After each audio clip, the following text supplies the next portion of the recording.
7ই November আগে 3রা November একটা অভ্যুত্থান হয়েছিল খালেদ মোশাররফের নেতৃত্বে। এবং সেই অভ্যুত্থানের লক্ষ্য ছিল বাংলাদেশে আবার আধিপত্যবাদকে প্রতিষ্ঠা করা এবং ওই একদলীয় শাসন ব্যবস্থা প্রবর্তন করা। বন্ধুগণ, এই দেশের দেশপ্রেমিক সৈনিক এবং জনগণ অভ্যুত্থানের মধ্যে দিয়ে তাদেরকে পরাজিত করে সেদিন আমাদের এই স্বাধীনতার ঘোষক এবং প্রবক্তা শহীদ প্রেসিডেন্ট জিয়াউর রহমানকে সেদিন রাষ্ট্র পরিচালনার দায়িত্ব দিয়ে বাংলাদেশের ইতিহাসে এক নতুন ইতিহাসের সূচনা করে। সেই ইতিহাস ছিল বাংলাদেশের গণতন্ত্রের ইতিহাস, সেই ইতিহাস ছিল বাংলাদেশে একটা আধুনিক রাষ্ট্রে পরিণত করবার ইতিহাস, সেই ইতিহাস ছিল বাংলাদেশের মানুষকে একটা স্বাতন্ত্র একটা পরিচিতি দেওয়ার ইতিহাস। সেই থেকেই শুরু। বন্ধুগণ, আজ থেকে সেই 1975 সালের যে জাতীয়তাবাদের আন্দোলনের সূচনা হয়েছে শহীদ প্রেসিডেন্ট জিয়াউর রহমানের নেতৃত্বে এবং পরবর্তীকালে দেশনেত্রী বেগম খালেদা জিয়াদের পতাকা তুলে ধরেছেন, এখন আবার সেই পতাকা তুলে ধরেছেন আমাদের আজকের নেতা জনাব তারেক রহমান।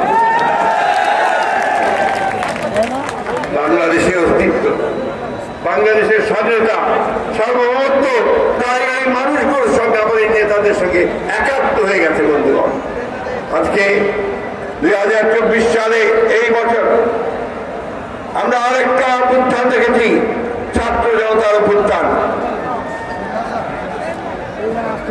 দীর্ঘ 17 বছর আমরা সংগ্রাম করেছি, লড়াই করেছি আওয়ামী ফ্যাসিবাদের বিরুদ্ধে। আমি সেই ইতিহাস বলতে চাই না, এইটুকু বলতে চাই এই 17 বছরে আওয়ামী লীগ পরিকল্পিতভাবে বাংলাদেশের সমস্ত রাজনৈতিক কাঠামো এবং অর্থনৈতিক কাঠামোকে ধ্বংস করে দিয়েছিল। তারা বাংলাদেশকে একটা লুটপাটের রাজত্বে মাফিয়া রাষ্ট্রে পরিণত করেছিল। এবং শেখ হাসিনা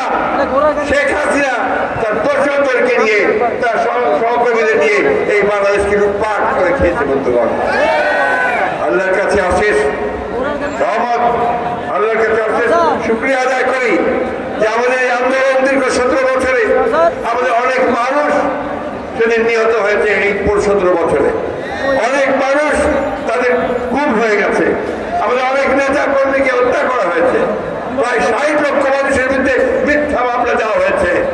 সব কিছুকে উপেক্ষা করে আমাদের এই বাংলাদেশের স্বাধীনতাকামী মানুষ, গণতন্ত্রকে মানুষ তা ঐক্যবদ্ধ হয়ে এবং সবশেষে ছাত্রদের সঙ্গে ঐক্যবদ্ধ হয়ে ছাত্র জনতা অভূতপূর্ব অভ্যুত্থানের মধ্যে নতুন এক বাংলাদেশ সৃষ্টি করবার প্রয়াস করা হয়। এবং এই অভ্যুত্থানে হাসিনা কি হয়েছে? সবাই আপনার যেটা বলেন যে হাসিনা পলাইছে, তাই না? এই হাসিনা পালিয়ে গেছে। বন্ধুরা, কিন্তু হাসিনা পালালো, তার দোসররা এখনো অনেকেই এখানে আছে, তারা গুপ্তি মেরে বসে আছে, তারা আবার বাংলাদেশকে আক্রমণ করবে। এই জন্য আজকের এই 7ই আমাদের নভেম্বরের যে আমাদের র্যালি, এই র্যালির প্রধান আহ্বান হচ্ছে যে আমরা সবাই অত্যন্ত সজাগ সচেতন থেকে দৃঢ়ভাবে জাতীয় ঐক্য সৃষ্টি করে আমরা যে কোনো প্রচেষ্টা যারা বাংলাদেশকে ধ্বংস করতে চায় তাকে আমরা নস্যাৎ করে দেবো, তাই না? আমরা নস্যাৎ করে দিতে পারবো তো?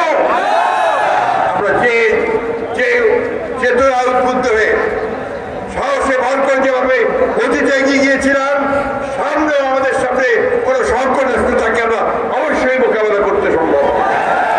আমরা বিশ্বাস করি বাংলাদেশের স্বাধীনতা প্রিয় গণতন্ত্রকামী যে সৈনিকেরা এবং বাংলাদেশের মানুষেরা তারা তাদের স্বাধীনতার ব্যাপারে ঐক্যবদ্ধ থাকবেন এবং আছেন, এবং আজকে তারই প্রমাণ হয়েছে এই অভ্যুত্থানের মধ্যে দিয়ে। আসুন এখন আমাদের অতি প্রিয় নেতা, আমাদের তরুণ নেতা, যিনি আমাদের স্বপ্ন, যিনি আমাদের ভবিষ্যৎ, এক গণতান্ত্রিক বাংলাদেশের একটা স্বপ্ন আমাদের সামনে নিয়ে আসছেন। আমরা বিশ্বাস করি যে তিনি আমাদেরকে সেই স্বপ্নের জায়গায় নিয়ে যেতে সক্ষম হবেন। এখন তিনি আপনাদের সামনে এই র্যালি শুরু করার পূর্বে এটাকে উদ্বোধন করবেন। আমরা দয়া করে তার বক্তব্য শুনবেন। আসুন আমরা সবাই ঐক্যবদ্ধ হয়ে এই কথা পরিষ্কার করে আমাদের সবাইকে জানিয়ে দিতে চাই, যেখানে গণতন্ত্র ছাড়া অন্য কোনো কিছু চলবে না।